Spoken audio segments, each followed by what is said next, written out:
Y solo me van a permitir que le pida la opinión al presidente del Banco Centroamericano sobre este tema y que comencemos con él, con don Dante Mossi. Don Dante es el presidente del banco, bueno, pero es hondureño.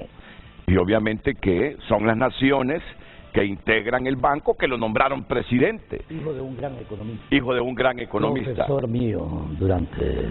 Sí, ¿verdad? Varios años, sí. Él no representa a Honduras Mauricio en el banco. Mauricio Mossi, sí lo recuerdo. Él no representa a Honduras en el banco. Él es presidente del banco porque las naciones lo pusieron ahí, presidente del Banco Centroamericano. Pero es hondureño. Y entonces, ¿cómo no le va a interesar su país? Perdón, y él es sobrino de otro gran economista, Marco Virgilio Carías. Es sobrino de Marco Virgilio Carías. La esposa de Marco Virgilio Carías, hermana de Mauricio Mossi. Sí, que le dio goce, ¿verdad? De Carías. Don Marco Virgilio. Sí, Marco Virgilio, una persona, un gran economista, un gran luchador social. Fue también director del Instituto de Investigaciones Socioeconómicas de Honduras. Cuando yo era un joven estudiante dirigente de la Junta Directiva de la Facultad de Ciencias Económicas y posteriormente profesor también, Marco Virgilio siempre está y debería el grupo de economistas reconocer exactamente, como Gustavo Adolfo Aguilar también, fuimos de la misma... Sí, don Marco Virgilio, yo lo conocí, sí. Papá de un buen amigo mío, de Juan Pablo Carías, que es periodista, sí. Pues vamos a tener la reacción de don Dante Mossi, el presidente del Banco Centroamericano de Integración Económica, cuando el jueves pasado Standard & Poor's bajó la perspectiva de estable a negativa. Y esto pues debe motivarnos a la reflexión. ¿Por qué? ¿Por qué está ocurriendo? ¿Qué es lo que está pasando con nuestra economía? Y es deber de los medios analizar con un espíritu crítico constructivo. Así que buenos días, don Dante, bienvenido a Frente a Frente. Don Renato, muy buenos días y un saludo a todos sus panelistas. Muchas gracias por las palabras tan preciosas de mi papá y de mi tío, que le dio goce ambos.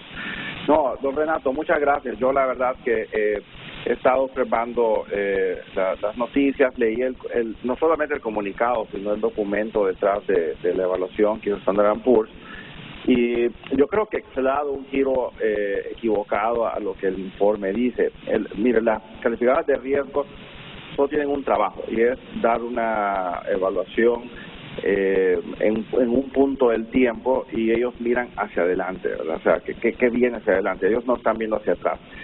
Pero si uno lee el reporte, realmente tiene puntos muy fuertes que yo creo que la señora presidenta debe estarse muy orgullosa de ellas. Por ejemplo, menciona que este es un país, dice, donde la señora presidenta Xiomara Castro ha ganado con una mayoría electoral muy grande que le da legitimidad a sus decisiones.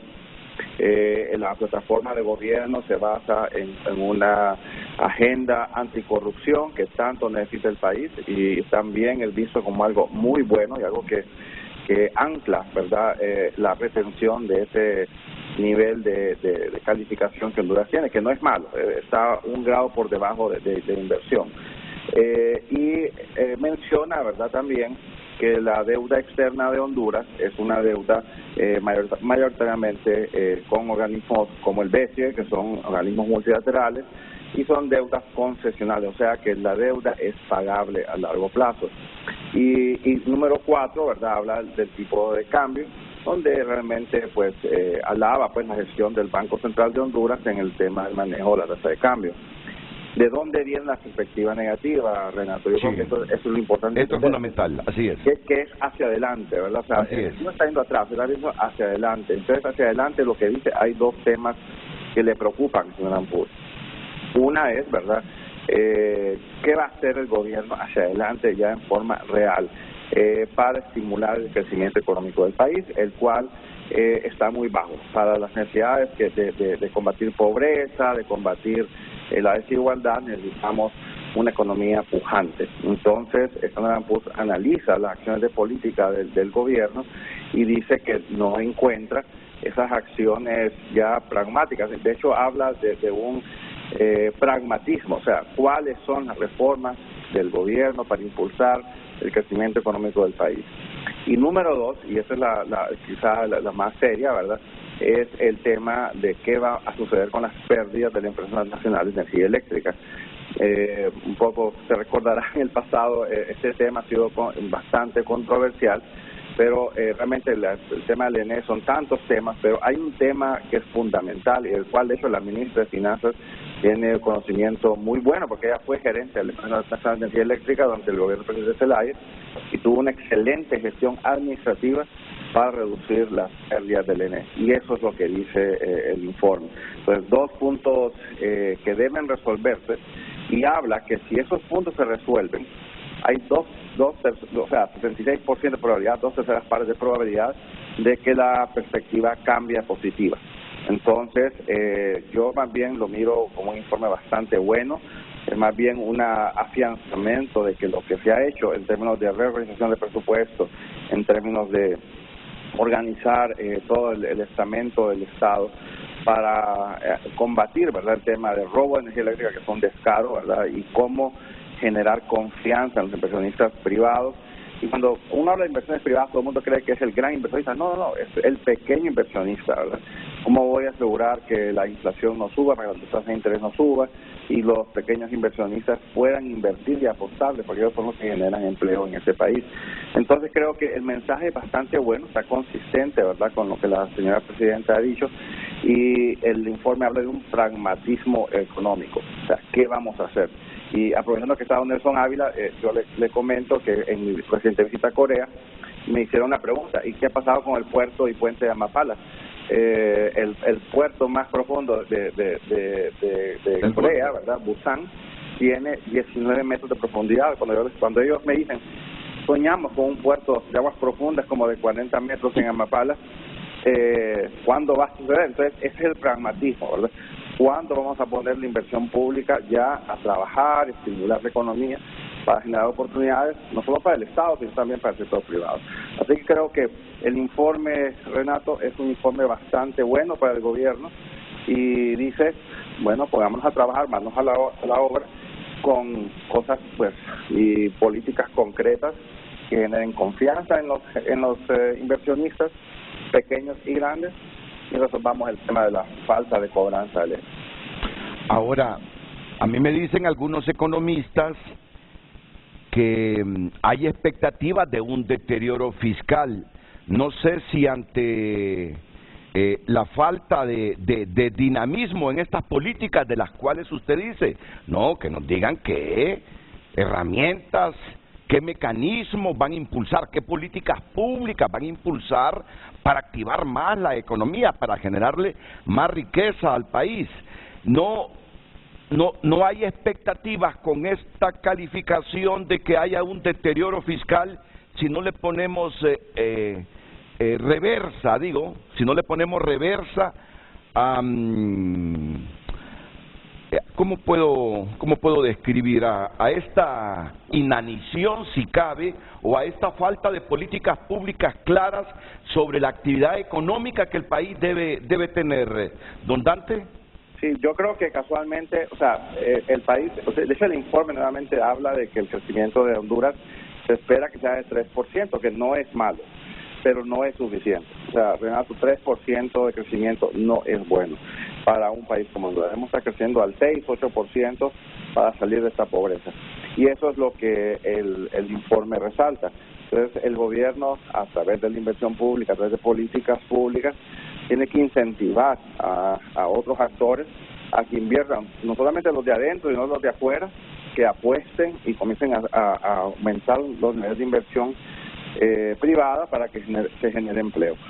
O sea, el deterioro vendría si la economía no crece, ¿verdad? Sí. Y ese es el temor que señala Donald Trump. El gobierno tiene que liderar, ¿verdad? O sea, obviamente el gobierno tiene recursos, ¿verdad?, ya contratados, y yo creo que algo que Honduras tiene, Renato, que vale la pena destacar, es que a través de la historia, desde don Juan Ferrera, creo que los ministros de Finanzas, Juan Ferrera, porque fue el primero con el que trabajé, son personas que han realmente mantenido una vigilia muy fuerte, muy estricta en manejar esos déficits fiscales, y ahora hay una ley de ¿cómo se llama? ¿Cómo se llama? La ley de manejo de cómo se llama, responsabilidad fiscal, y ahora eso pues le da una línea a los ministros de finanzas a ser prudentes en el uso de recursos. Entonces ahora lo que se habla no es tanto de endeudarse más, sino que cómo poner a trabajar lo que se tiene, ¿verdad? Y que se ponga a trabajar en forma productiva y no en elefantes blancos, ¿verdad? Entonces creo yo que el mensaje es bien claro. Sean pragmáticos, el país necesita crecer, necesita resolver problemas de hace muchos años. No es culpa de esta administración ni de la pasada, como yo le comentaba, desde el presidente Reina se ha venido hablando de los problemas del ENE, pero esto hay que pararlo, ¿verdad? Lo más pronto posible, esa hemorragia que se ha dado en el ENE, y eso es un poco lo que señala el informe.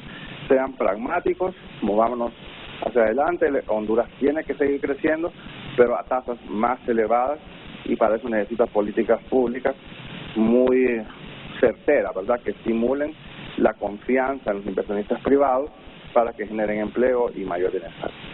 Y para terminar, todavía tenemos capacidad para pagar la deuda externa, que llega ya a esta altura, ¿cuánto, Ismael? Alrededor de 9.000 millones de dólares. Es solo la externa, ¿verdad? Solo la externa. ¿Y ya con la interna? Bueno, según el informe de la Secretaría de Finanzas, en el 2021 cerramos con 15.600 millones de dólares. Sin duda hay buena discrepancia en algunos datos, aún no solo con FOSDE, sino con organismos internacionales como el Consejo Monetario Centroamericano, y la misma presidenta de la República mencionó en uno de los discursos que la deuda ascendía a más de 20.000 millones de dólares, que son las cifras que rondan pues con el FOSDE, con el Consejo Monetario Centroamericano. Esa cifra ya arriba del 50% del Producto Interno Bruto del país, ¿verdad? Llega al 75%. 65%. 75%. Cuando a mí me dicen que nuestra deuda pública, interna y externa, ya ronda el 75% del PIB de Honduras, digo yo, podemos pagar esa deuda, pero usted me está diciendo que Standard & Poor's ahí dice todavía que sí hay capacidad de pago de esa deuda. Doctor Mossi, ya para concluir. Yo creo que vale la pena explicar ese punto. La deuda concesional, que es la que otorgan los bancos multilaterales de desarrollo, como el BCE, Banco Mundial, como el BID, son realmente recursos de largo plazo, son a tasas de interés muy bajas, tasas periodos de gracia bastante extendidos. Entonces, de hecho, Standard & Poor's señala que la capacidad del Estado para pagar su deuda externa está totalmente cubierta, ¿verdad? Y uno compara con otros países hermanos, y realmente Honduras no tiene un problema de cobertura de deuda.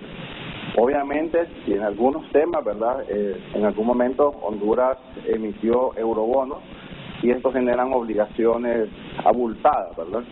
Y es lo que es un poco de presión en el Ministerio de Finanzas para buscar recursos y pagar sus obligaciones puntuales. Pero el informe de Standard & Poor's señala de que en general la capacidad del Estado de Honduras para afrontar sus deudas es buena. Bueno, y yo siempre digo, por eso en las escuelas de periodismo le dicen a uno, no diga la última pregunta, sino va a ser la última, porque después queda diciendo usted la última pregunta y la repite 3 veces. Pero mire, ya viejo, sigo cometiendo los mismos errores. Es que coincide usted con el informe de Standard & Poor's. ¿Qué cosas buenas ha visto en estos primeros 6 meses de la economía, don Danti? Mire, yo creo que el primer punto es una decisión clara, contundente, ¿verdad?, de la elección. Creo que el resultado, tengamos la primera mujer presidente, es realmente una buena señal para el mundo. En Honduras estamos abiertos a tener una líder que sea mujer. Yo creo que eso es una muy buena señal para los mercados. La segunda señal que creo que el gobierno ha dado, que creo que es positiva, es que dijo, miren, yo no voy a contratar deuda, no voy a hacer nada mientras no reorganice la forma como yo visualizo las instituciones de gobierno, ¿verdad?, para trabajar en carreteras, en salud, en educación. Y eso les ha tomado tiempo al gobierno. Sin lugar a dudas, no es una tarea fácil. Pero sí se ha contratado deuda. Bueno, pero no como debería, ¿verdad? O sea, realmente los gobiernos tienen que contratar deuda porque hay muchas necesidades de inversión, deuda de largo plazo estoy hablando, ¿verdad? Sí. Para hacer puentes, hacer carreteras, necesitamos realmente tener infraestructura de primer nivel. La ENE va a requerir recursos y otras empresas públicas que requieren recursos, pero no se puede arrancar eso, ¿verdad? Si no se sabe dónde se está. Así que yo creo que el tiempo de espera, un poco lo que el informe señala, ha concluido. Es hora de que el equipo económico del señora Presidente comience ya a formular de forma explícita esos planes de acción. Entonces me habló usted, la primera mujer presidenta del país, no hubo un proceso electoral como los previos, como los anteriores, donde estuvimos a punto inclusive de una guerra civil. Usted dice que no se ha endeudado mayormente el gobierno de la presidenta Castro. Otro punto que le parezca interesante de estos primeros 6 meses en el aspecto económico. No, creo que un punto adicional que me parece que es importante, que casi no se dio cobertura, fue el hecho que Honduras decidió acercarse al Banco Regional CAF como otra fuente, ¿verdad?, de financiamiento, pero curioso, ¿verdad?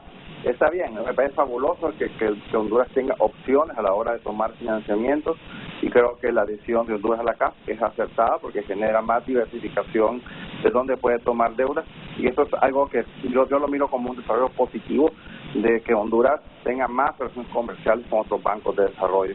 Así que me parece que esto es muy buena noticia, y ojalá pues ese trámite que hay que seguir para ser miembro pleno de la CAF se concluya en el corto plazo.